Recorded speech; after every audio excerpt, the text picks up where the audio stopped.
ये कहानी है एक ऐसे राजा की जिसकी वजह से उस राज्य की जनता उस राज्य को छोड़ के चली गई, लेकिन राजा ने गद्दी नहीं छोड़ी। ये कहानी है नीतीश कुमार की, जिनकी वजह से बिहार में पलायन नहीं रुका और पिछले 20 सालों से पलायन में बढ़ोतरी ही हुआ है, लेकिन पलायन कम होने का नाम नहीं ले रहा। भले ही आप नीतीश कुमार को सुशासन बाबू, सुशासन कुमार से जो है वो संबोधित करें, लेकिन नीतीश कुमार का एक सच ये भी है कि उनकी कई योजनाएं फेल हैं, जिनमें से एक पलायन भी है। पूरी जानकारी जब आपको बताऊंगा कि किस तरीके से नीतीश कुमार के शासनकाल में पलायन हुआ है और किस तरीके से बिहार की जनता, बिहार की युवा जो है वो एकदम से दूसरे राज्यों में जाने को मजबूर हो जाती है, ये सब कुछ आप समझ पाइएगा। कांग्रेस किस तरीके से इस बात का मुद्दा बना रहा है ये भी आपको मालूम चलेगा, लेकिन उससे पहले मेरा परिचय जान लीजिए। मेरा नाम है रजत और आप जनता जंक्शन देख रहे हैं। देख लीजिए, नीतीश कुमार ने बिहार में बहुत विकास किया, लेकिन उससे भी बड़ी बात यह है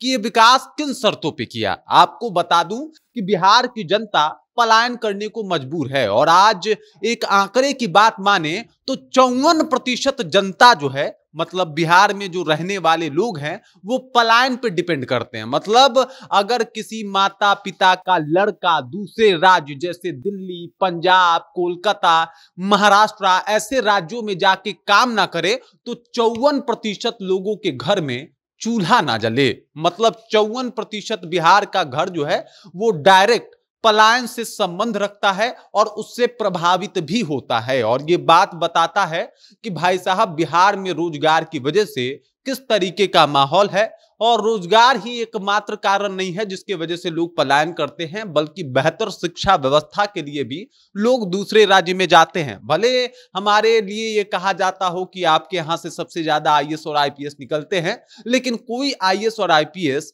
मतलब बिहार से पढ़ के नहीं बन पाता, उसे दूसरे राज्य में जाना पड़ता है। अब किंवदंती हो सकता है कि कुछ ऐसे लोग हों जिन्होंने बिहार में रह के तैयारी की हो और वो यूपीएससी क्रैक किए हों, लेकिन हाँ, उन्हें दूसरे राज्यों का सहारा लेना पड़ता है और वहां पे जाके पढ़ाई करते हैं। अब देख लीजिए, इसी मुद्दा को लेके कांग्रेस जो है एकदम से नीतीश कुमार का एक तस्वीर साझा करती है और बताने का एकदम से कोशिश करती है, ये प्रयास करती है कि पलायन का ताज जो है वो नीतीश कुमार के सर पे है। बिहार में पलायन रुकने का नाम नहीं लिया। हालांकि ये पलायन जो है वो 90 के दशक से ही शुरू हो गया था, लेकिन नीतीश कुमार अगर 20 साल तक सरकार में रहे तो सवाल तो ये पूछा जाना लाजमी है कि आखिरकार फिर किस तरीके से इन्होंने काम किया कि बिहार का पलायन आज तक नहीं रुका। आज भी 54% जनसंख्या अगर दूसरे राज्यों पर डिपेंड हो जा रही है तो फिर आपने अपने राज्यों में क्या विकास किया है, इसका उदाहरण पेश होना चाहिए। अब देख लीजिए, यहां पे कुछ तस्वीरें जो है वो साझा की गई है, जहां पे नीतीश कुमार को राजा बना के प्रस्तुत किया गया है। लिखा गया है कि डबल इंजन सरकार प्रोडक्शन की प्रस्तुति, पलायन का राजा। एक राजा जो कुर्सी नहीं छोड़ता लेकिन युवाओं को राज्य छोड़ने पे मजबूर कर देता है। बड़ा बढ़िया ये स्टोरी है कि एक राजा ऐसा है जो 20 सालों से गद्दी पे बैठे हुए हैं, बिहार का गद्दी संभाले हुए है, बिहार के विकास का वादा करके इस बात को जो है वो एकदम कंफर्म करता है कि वो बिहार का विकास करेगा, लेकिन हकीकत कुछ और है। और हकीकत बताती है बिहार से हो रहे पलायन, जहां पे लोग दूसरे राज्यों में जाके काम काज ढूंढते हैं, दूसरे राज्यों में जाके लोगों की गालियां सुनते हैं, जलील होते हैं, तब बिहार के 54% घरों में चूल्हा जलता है और 54% घरों के लोग खाना खा पाते हैं। अब इससे बड़ा दर्दनाक और दुखदाई स्थिति और क्या ही हो सकती है। ये जो आपको लोग जाते हुए दिखाई दे रहे हैं ये बिहारी हैं, ये वो बिहारी हैं जिनका दुख ये है कि भाई साहब मतलब चाहे किसी का भी शासनकाल रहा हो, इनके साथ तो बड़ा बेईमानी हुई है। नीतीश कुमार अपने आप को सुशासन बाबू बताते हैं, इस वजह से इनसे क्वेश्चन पूछना भी लाजमी है कि भाई साहब अगर आप वाकई सुशासन बाबू हैं तो ये बात भी आप हमें बता दीजिए कि भी फिर आपके ही शासनकाल में ये पलायन नाम का जो दंश जिससे कई सालों से बिहार जो झेल रहा है उससे कभी निजात क्यों नहीं मिला। अब देख लीजिए, राहुल गांधी आए थे तो राहुल गांधी आके बिहार में पलायन की बात किए थे, कहे थे कि भाई ये वही बिहार है जहां कभी नालंदा यूनिवर्सिटी जैसा बड़ा विश्वविद्यालय हुआ करता था और यहाँ पे चाइना से, कनाडा से, जापान से और अलग अलग देशों से लोग आते थे कुछ अर्जित करने के लिए। लेकिन अब स्थिति बड़ा खराब हो चुका है। अब यहाँ के लोग दूसरे राज्यों में जाते हैं अपने स्थिति को ठीक करने के लिए, और यही बिहार की हकीकत और सच्चाई है। पलायन एक ऐसा मुद्दा है जिस पे बहुत कम बात करने को मिलता है, और बिहार के राजनीति में इस मुद्दे को लगभग हर एक पार्टी चाहता है कि इसको दरकिनार किया जाए।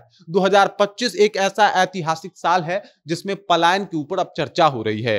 हर एक बड़ी पार्टियां और बड़े नेता जो हैं अब पलायन के ऊपर खुल के बात कर रहे हैं, और जब बात शुरू होता है तो निस्संदेह उसका निवारण भी होता है। मतलब अब लोग फैक्ट्री लगाने को देखेंगे, लेकिन सवाल यही है कि 20 साल तक जो आदमी शासन काल में रहा हो, क्या 20 साल में भी वो ऐसा बिहार नहीं बना पाया जहां पे पलायन रोका जा सके और दूसरे राज्य से लोग बिहार आए, ना कि बिहार के लोग दूसरे राज्यों में जाके कामकाज करें।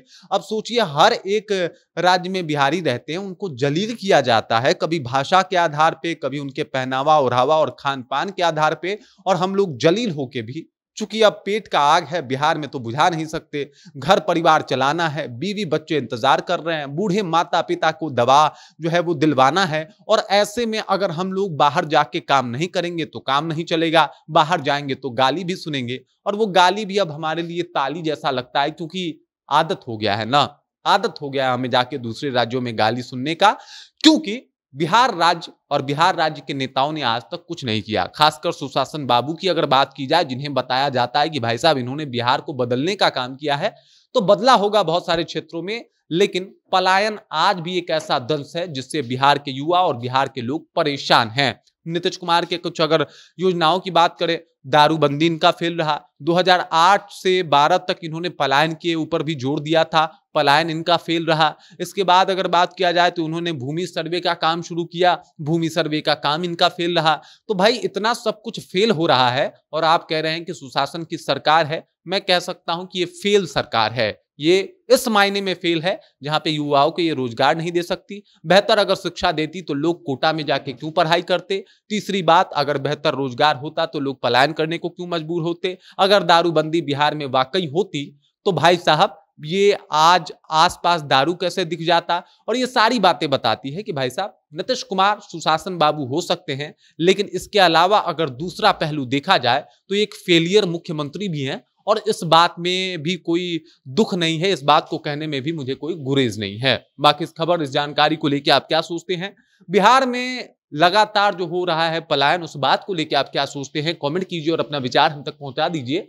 बाकी आप देख रहे हैं जनता जंक्शन और मेरा नाम रजत है।